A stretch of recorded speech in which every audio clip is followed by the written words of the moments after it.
ધમધમાટ શરૂ કરી દેવામાં આવ્યો છે। ગુજરાત એટીએસે 3 આતંકીઓને લઈને ભાગળ પહોંચ્યું। એટીએસ સહિત પોલીસનો કાફલો ભાગળ ગામ પહોંચ્યો।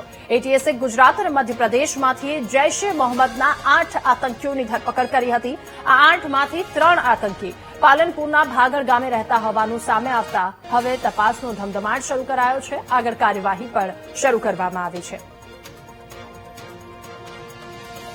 જૈશ-એ મોહમ્મદના સંગઠન સાથે જોડાયેલા જે શંકાસ્પદ આતંકવાદીઓ જે ઝડપાયા હતા તેને લઈને અત્યારે એટીએસ ભાગળ ગામે પહોંચી છે। અહીંયા આપણે દ્રશ્યો બતાવીશ। અહીંયા એટીએસ દ્વારા રિકન્સ્ટ્રક્શન કરવામાં આવી છે, એટલે કે જે પ્રકારે આ જે આતંકવાદીઓ ઝડપાયા હતા તેમાંથી જે કહેવાય કે 5 જેટલા જે આતંકવાદીઓ આ ભાગળ ગામના હોવાનું સામે આવ્યું હતું ને તેને લઈને પોલીસે આ તેમની ધરપકડ બાદ તેમને કોર્ટમાં રજૂ કર્યા હતા અને ત્યારબાદ આજે રિકન્સ્ટ્રક્શન માટે ભાગળ ગામે અત્યારે એટીએસ લઈને પહોંચી છે।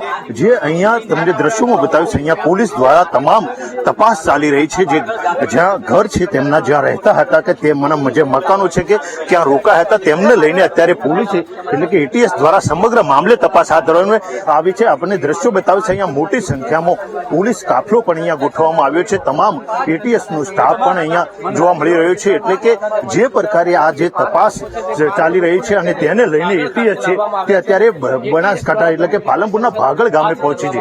જે પ્રકારે આ એટીએસ દ્વારા જે તપાસ હાથ ધરવામાં આવી છે અને તપાસ બાદ નવા ખુલાસા પણ થઈ શકે છે, એટલે કે અત્યારે એટીએસ દ્વારા ભાગળ ગામે કોમ્બિંગ કરવામાં આવ્યું છે અને રિકન્સ્ટ્રક્શન કરવામાં આવી રહ્યું છે। મોગજી ચૌધરી, વીટીવી, બનાસકાંઠા। અને અમદાવાદના ગોતામાં ફરી એકવાર પ્રદૂષિત પાણી